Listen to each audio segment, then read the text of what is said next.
Hello, everybody. How's it going? Well, today I'm going to talk about the 1986 film Space Camp, which you can see have the DVD right here with the tagline "The stars belong to a new generation." This film was released in June of 1986. It was distributed by MGM. It was directed by Harry Weiner, I believe, Weiner, who was a journeyman director. Would go on to work a lot in film and TV. But this was his first film. It had a cast of some well-known people in the 80s. Leah Thompson was cast in here, coming off of Back to the Future the year before. There was Kate Capshaw, who was in Temple of Doom just a few years before. Was also in Dreamscape, another science fiction movie. Kelly Preston is in the film. Lee Phoenix, known today as Joaquin Phoenix. This was his first debut. Started out as a kid actor when he was 10 or 11 years old. Tom Skerritt in the movie, familiar to sci-fi audiences from Alien, would be in Contact, and others. Some more. Top Gun, of course, was famous for that. So I know I'm jumping ahead in the timeline a little bit. I just finished 1982, and I'll circle back. But I know Space Camp. It's kind of hard to see. I know it's hard. It's not available in streaming, I don't believe. And I was at my local library, and I saw they had a DVD copy of the film. So I thought, oh, I'll just pick it up and review it. So to jump ahead a little bit. So a few things about this movie.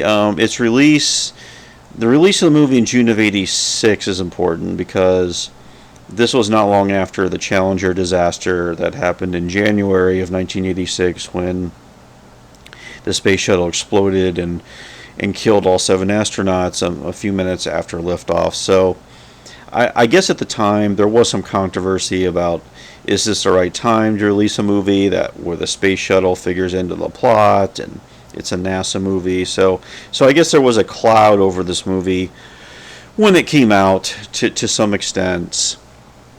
But as far as Space Camp, I mean, this was based on a real place in Huntsville, Alabama, where young people can go and spend a few weeks there. I don't know the full details of how Space Camp works, but get some training to be an astronaut, some idea of what it takes to become an astronaut, and get some mentorship and maybe some direction in your education if you want to pursue the field. So really, this movie was made as a commercial for NASA, specifically the Space Camp initiative of NASA, and that's pretty clear. Although at times there are other things that happen in this film, like, are they really signing off on this? But I guess they did, though. Much of it was filmed in Huntsville, Alabama, and they had a lot of cooperation. But anyway, as for the movie itself, the first half is not great, where we're meeting the recruits showing up and talking about some others in the cast. Tate Donovan, also in the cast, who is, he's been in many things through the years, who plays, remember his character's name, Kevin, who doesn't really want to be there. I guess he's too cool for school and doesn't really want to be there. Leah Thompson, her character, Catherine, she is very focused, very driven. She wants to become the first female commander of a shuttle mission, so she's really focused into it. As I mentioned, Kelly Preston playing a quote Valley girl, but she's super intelligent with math, and Lee Phoenix is just kind of this gung-ho kid. He's a Star Wars kid. There's a lot of Star Wars references and quoting in this movie, and this kid's just referencing Star Wars constantly. And we also have Larry B. Scott also in here. Frank Welker is the voice of Jinx, who is the robot in the film, and that was such a thing in the 80s too, where you had to have a friendly robot, in the mid 80s. I mean, even Rocky Balboa had a robot in Rocky 4, or I guess you had the short circuit movies and stuff like that. So we get a kindly robot here in SpaceCamp. But the first part of the movie, there's, and Kate Capshaw's character, I should mention, she is like in charge of training the kids, and she's frustrated because she has not been able to go up on the shuttle yet, so she is dealing with that. And so we get some hijinks, like Tate Donovan and Leah Thompson are kind of flirting with each other, and Lee Phoenix is just kind of annoying everybody, and there's just the robot. So we just, okay, the first part of the movie is just a lot of hijinks and things like that. But then the movie gets better in the second half, where, and this is where some of the implausibilities really come in. If you're applying logic to this movie, it's really not going to work, where the kids are going to be given a tour of the space shuttle, and on the launch pad, to actually go inside the space shuttle while it's on the launch pad, and they're inside and they're checking everything out, and suddenly everything starts shaking, and everyone's like, "Ooh, is this part of the training?" And no, the robot Jinx overheard something about how Lee Phoenix wanted to go to space. The robot hacks into NASA's computer somehow and starts a launch sequence. So, okay. And they are in the shuttle, and the mission control people are like, "Oh, why is this taking off?" And they're like, "Well, we have to let it lift off. If we shut it down, the whole thing's going to explode. So we have to let this thing launch into space." So, and the scene is actually done well. It's really suspenseful when they're launched into space.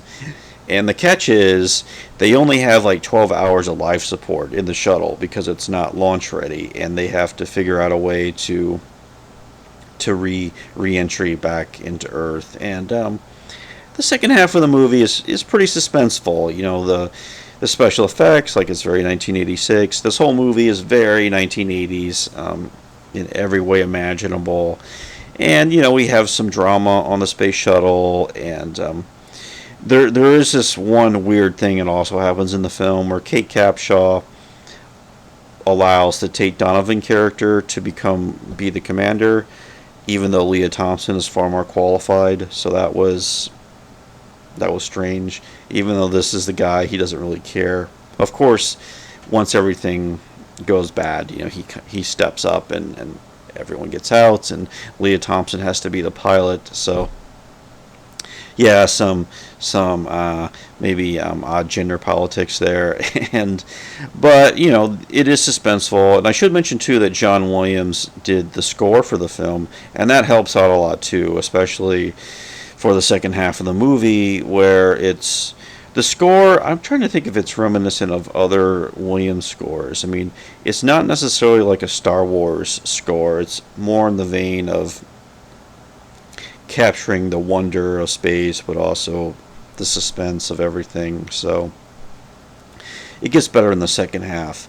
Although there is that awkward thing about, well, how would NASA even deal with this PR disaster where you accidentally launch a bunch of kids into space who have no life support for like 12 hours? Just not very plausible. But as you can guess, all's well that ends well. So yeah, that's Space Camp. Like I said, a real deep cut from the 1980s. It's not a bad movie necessarily. It does get better, but it's not necessarily a memorable film either. I think it's one of these where you watch and maybe you just kind of forget about it. So it's